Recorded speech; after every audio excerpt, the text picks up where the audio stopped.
নমস্কার, আমি বিশ্বজিৎ মাই voice channel থেকে আপনাদের স্বাগতম।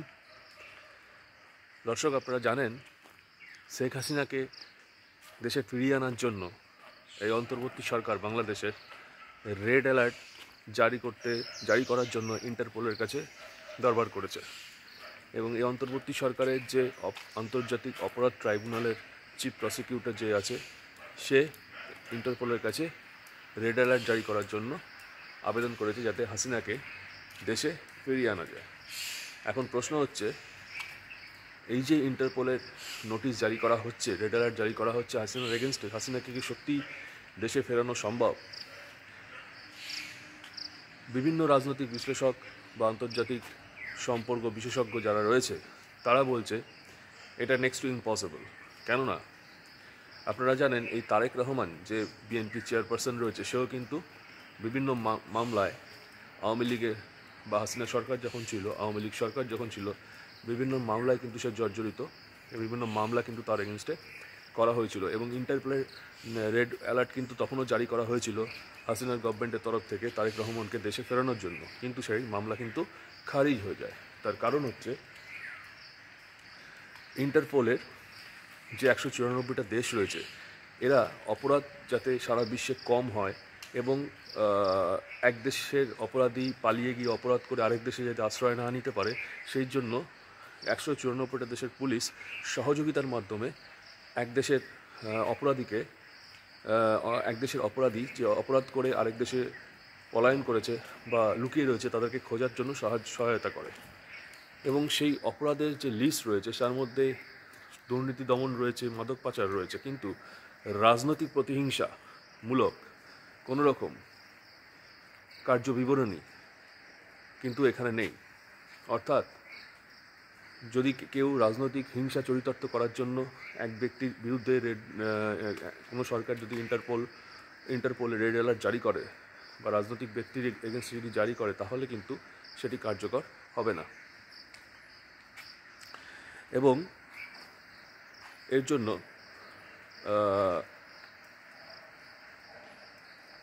মনে করা হচ্ছে, আন্তর্জাতিক বিশেষজ্ঞ মহল মনে করছে, এটা কিন্তু খুব একটা সহজ হবে না অন্তর্বর্তী সরকারের কাছে যে শেখ হাসিনাকে দেশে ফিরিয়ে আনার জন্য। সেই জন্য এই সম্পর্কিত একটি প্রতিবেদন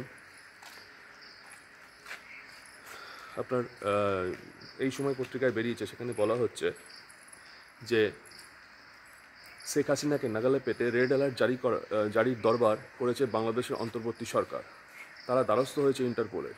বাংলাদেশের আন্তর্জাতিক অপরাধ ট্রাইব্যুনাল এর চিফ প্রসিকিউটর মোহাম্মদ তাজুল ইসলাম জানিয়েছেন, রবিবারই হাসিনার বিরুদ্ধে রেড অ্যালার্ট জারি করার জন্য আবেদন করে জানানো হয়েছে ইন্টারপোলে। কিন্তু ইন্টারপোলের রেড অ্যালার্ট জারি করলেও কি শেখ হাসিনাকে বাংলাদেশে ফিরিয়ে আনা সম্ভব? কি বলছেন বিশেষজ্ঞরা? গোটা বিশ্ব যাতে এক হয়ে আন্তর্জাতিক স্তরে অপরাধ দমনের বিরুদ্ধে কাজ করে, সেই লক্ষ্যে ইন্টারপোল গঠন। কোনো দেশের অপরাধী অন্য দেশে পালিয়ে গেলে তাকে গ্রেপ্তার করা ও ফিরিয়ে আনার জন্য রেড অ্যালার্ট জারি করে ইন্টারপোল। তবে যদি কোনো দেশে কারো বিরুদ্ধে রেড অ্যালার্ট জারি করার জন্য ইন্টারপোল আবেদন করেন, সেক্ষেত্রে নির্দিষ্ট কিছু নথি জমা দিতে হয়। যেমন কোনো অপরাধ, কোন অপরাধে সেই ব্যক্তি অভিযুক্ত, মামলার নথি ইত্যাদি। তার যাচাই করে ইন্টারপোল সিদ্ধান্ত নেয় যে আদৌ রেড অ্যালার্ট জারি করা হবে কিনা, বা তা করা হলে সেই নোটিশ 194টা দেশের কাছে পাঠানো হয়। দুর্নীতি দমন, মাদক পাচার সহ 17টি ধরনের অপরাধের ক্ষেত্রে ইন্টারপোলের সদস্য দেশগুলি সাহায্য করে। ওয়াকিবহাল মহলের একাংশের কথায়, শেখ হাসিনার বিরুদ্ধে ওঠা যাবতীয় অভিযোগের প্রেক্ষাপট অধিকাংশই রাজনৈতিক। সংগঠিত অপরাধের ক্ষেত্রে তার বিরুদ্ধে নোটিশ জারি করা কতটা ঢোপে টিকবে তা প্রশ্ন থাকবে। বাংলাদেশের বিভিন্ন সংবাদ মাধ্যমগুলির থেকে প্রাপ্ত তথ্য অনুযায়ী এখনও পর্যন্ত 17 জন ব্যক্তিকে ফেরানো সম্ভব হয়েছে। বর্তমানে ইন্টারপোলের রেড নোটিশ তালিকায় রয়েছে 64 জন বাংলাদেশি। তাদের বিরুদ্ধে খুনসহ একাধিক ফৌজদারি মামলা রয়েছে।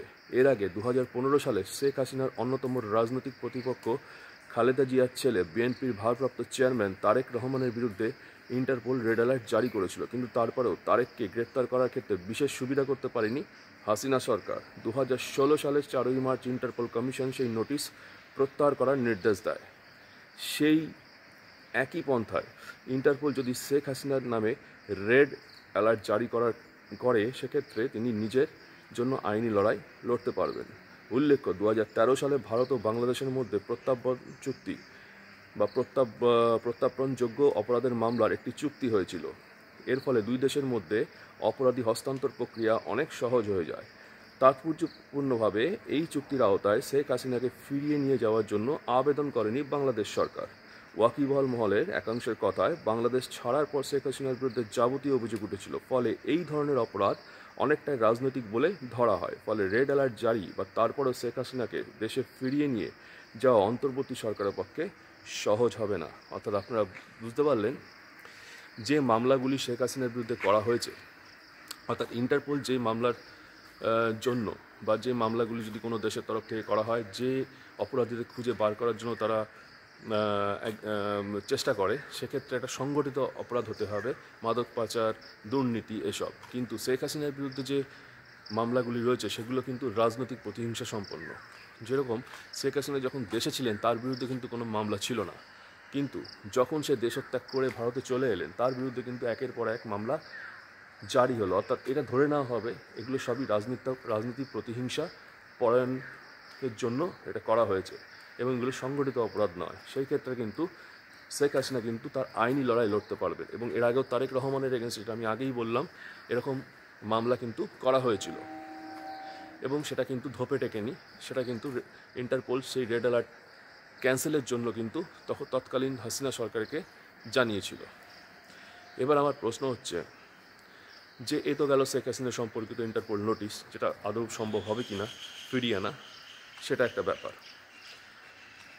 দ্বিতীয় কথা হচ্ছে বাংলাদেশের যে এখন সংগঠিত যে বাংলাদেশের এখন যে পরিস্থিতি, আপনারা কি মনে করেন বাংলাদেশি বাসী হিসাবে যে শেখ হাসিনাকে ফিরিয়ে আনা খুবই গুরুত্বপূর্ণ, নাকি দেশের যে সংগঠিত অপরাধ চলছে বা দেশের যে আইন শাসন ব্যবস্থা একদম তলানিতে গিয়ে ঠেকেছে, যেখানে সাধারণ মানুষের কোনো নিরাপত্তা নেই, সাধারণ মানুষের জীবন জীবিকার একদম কোনো কমিটমেন্ট বা কোনো রকম কোনো নিশ্চয়তা নেই, সেগুলো ঠিক করা অন্তর্বর্তী সরকারের কাজ? সংস্কার করে নির্বাচন দেওয়া, নাকি শেখ হাসিনাকে ফিরিয়ে আনা দরকার, ছাত্রলীগকে নিষিদ্ধ করা দরকার, আওয়ামী লীগকে নিষিদ্ধ করা দরকার, আওয়ামী লীগ রাজনীতি করতে পারবে না এগুলো দরকার, প্রতিহিংসা চরিতার্থ করার জন্য সমস্ত রকম পদক্ষেপ করা দরকার? আপনারা জানেন এই যে সমন্বয়ক যে 3 জন রিক্রুট হলো, তার মধ্যে 2 জন সমন্বয়ক মাহফুজ আলম বাদে, তাদের বিরুদ্ধে এই যে বাদবাকি সমন্বয়করা তারা সরকারকে হুমকি দিয়েছে যে তাদেরকে সরাতে হবে, নাহলে তারা রাস্তায় নামবে। অর্থাৎ এখন সমন্বয়ক ও অন্তর্বর্তী সরকারের মধ্যে কিন্তু বন্ডিং নষ্ট হতে বসেছে এবং দেশের যে 157 জন সমন্বয়ক আছে বিভিন্ন কলেজে, তাদের মধ্যে কিন্তু আন্ডারস্ট্যান্ডিং একদমই ভালো নয়। আপনারা দেখছেন বাংলাদেশ যারা থাকেন, বাংলাদেশবাসী, তারা কিন্তু এটা অনুধাবন করছেন। দ্বিতীয়ত, এখন কি তাদের মধ্যে সমন্বয়কদের মধ্যে কি ক্ষমতার লড়াই চলে এসছে? যে দোষে তারা হাসিনাকে দোষী সাব্যস্ত করতো, তারা কি একই দোষে বা পক্ষপাত একই দোষে তারা কি দোষী নয়? আপনারা কি মনে করেন? 2 জন সমন্বয়ক এখন সরকারের চেয়ারে বসেছে, নাহিদ ইসলাম এবং সজীব ভুইয়া যে রয়েছে, আসিফ মাহমুদ, সজীব ভুইয়া। এবার বাকি যে সমন্বয়ক রয়েছে বাইরে, হাসনাত আবদুল্লাহ, সার্জিস আলম, আরও যারা রয়েছে, তারা কি মনে করছে যে বাকি 2 জন সরকারি প্রোটোকল পাচ্ছে, দেশে বিদেশে ঘুরছে, হ্যাঁ, মাসের শেষে একটা মোটা মাইনে পাচ্ছে, কিন্তু আমরা কি করছি? আমরা সেই হাওয়া চপ্পল পরে ঘুরে বেড়াচ্ছি এবং আমরাও তো আন্দোলনে ছিলাম, সেও ছিল। তাহলে আমাদের মধ্যেই তো বৈষম্য, আমাদের এগেনস্টেই তো বৈষম্য করা হচ্ছে। এটাই কি তারা মনে করছেন? তার জন্যই কি তারা ক্ষমতার অলিন্দে থাকার জন্য বা আসার জন্য কি এই সমন্বয়কদের এগেনস্টে যারা উপদেষ্টা হচ্ছেন তাদের এগেনস্টে বা সরকারের এগেনস্টে যারা উপদেষ্টা নিয়োগ করছেন, তাদের এগেনস্টে কি বিদ্রোহ ঘোষণা করছেন?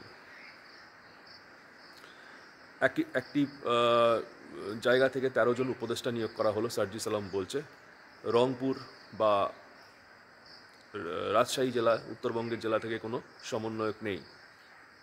এই যে বৈষম্য তারা বলছে, এই বৈষম্য চলবে না। সরকারকে তো সরকারের কাজ করতে দিতে হবে। সরকারের সব কাজে যদি বাধা প্রদান করা হয় তাহলে সরকারটা চলবে কী করে? তাহলে সরকার করার দরকারই বা কী ছিল? আপনারা কি মনে করেন? দেশে গার্মেন্টস সেক্টর যেটা রয়েছে, এখনও পর্যন্ত বিভিন্ন জায়গা থেকে, গাজীপুর থেকে আরও বিভিন্ন যে জায়গায় গার্মেন্ট সেক্টর রয়েছে বাংলাদেশে, সেখানে কিন্তু শ্রমিকরা মাইনা পাচ্ছে না, দিনের পর দিন কিন্তু তারা রাস্তায় বসে আন্দোলন করছে, এখনও করছে। অন্তর্বর্তী সরকারের কী পদক্ষেপ রয়েছে এই গার্মেন্ট সেক্টরকে ঠিক করার? সমন্বয়করা কী পদক্ষেপ নিয়েছে? প্রশ্ন আপনাদের কাছে। জিনিসপত্রের দাম দিন দিন আকাশ ছোঁয়া হয়ে যাচ্ছে, আপনারা জানেন। প্রতি মুহূর্তে বাজারে যাচ্ছেন এবং বিভিন্ন মিডিয়ায় উঠে আসছে আপনাদের ক্ষোভ বিক্ষোভ সাধারণ মানুষের। অন্তর্বর্তী সরকার কি করছে? অন্তর্বর্তী সরকার থেকে স্টেটমেন্ট দেওয়া হচ্ছে ইম্পোর্ট ট্যাক্স কমানোর পরেও কিন্তু জিনিসপত্রের দাম আকাশ ছোঁয়া হয়ে যাচ্ছে। কেন হচ্ছে? সরকারের কি পদক্ষেপ? সমন্বয়কদের কি পদক্ষেপ? অথচ তারা ক্ষমতার অলিন্দে যাওয়ার জন্য আকচাকচি করে মরছে, অন্তর্বর্তী সরকারের এগেনস্টে বিক্ষোভ প্রদর্শন করছে। এবং এই অন্তর্বর্তী সরকার আবার একটা অধ্যাদেশ জারি করতে যাচ্ছে, তাদের কোনো কাজে প্রশ্ন করা চলবে না। যে অন্তর্বর্তী সরকার পঞ্চদশ সংশোধনী যখন হয়েছিল সংবিধানে বাংলাদেশে, তখন কিন্তু অন্তর্বর্তী সরকারের কোনো অস্তিত্ব ছিল না। তাই যাতে এই সব সরকারকে অবৈধ ঘোষণা করা না যায়, তাই তারা অধ্যাদেশ জারি করছে যে এই সরকার বৈধ এবং কোনো রকম তার কার্যকালে কোনো রকম প্রশ্ন করা যাবে না, তারা যে পদক্ষেপ নেবে। এটা কি স্বৈরাচারের নিদর্শন নয়? আপনারা কি বলেন? তাহলে হাসিনাকে ফিরিয়ে আনা, তাকে শাস্তি দেওয়া অবশ্যই একটি গুরুত্বপূর্ণ বিষয়। তারা মনে করছে হাসিনা অপরাধ করেছেন, বিভিন্ন মামলা তার এগেনস্টে রয়েছে। কিন্তু প্রায়োরিটি কোনটা থাকা উচিত? দেশ গঠন, সংস্কার করে নির্বাচন, নাকি হাসিনাকে ফিরিয়ে আনার ব্যাপারে বেশি প্রায়োরিটি দেওয়া উচিত? বা ছাত্রলীগকে নিষিদ্ধ করার ব্যাপারে প্রায়োরিটি দেওয়া উচিত, না রাজনৈতিক আকচাকচি করা উচিত, নিজেদের মধ্যে দলাদলি করা উচিত? যে বা অর্থনৈতিক অবস্থা দিন দিন যে খারাপ হয়ে যাচ্ছে সেটা ঠিক না করে মার দাঙ্গা, নিজেদের মধ্যে মানুষকে অতিষ্ঠ করা, এগুলো করা উচিত? রাস্তা অবরোধ করা, এগুলো করা উচিত?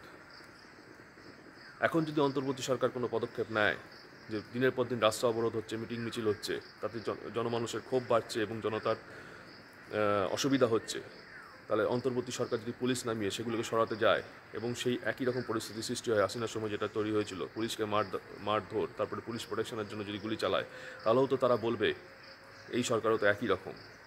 কিন্তু এই যে অচলাবস্থা তারা তৈরি করছে, এর জন্য দায়ী কারা?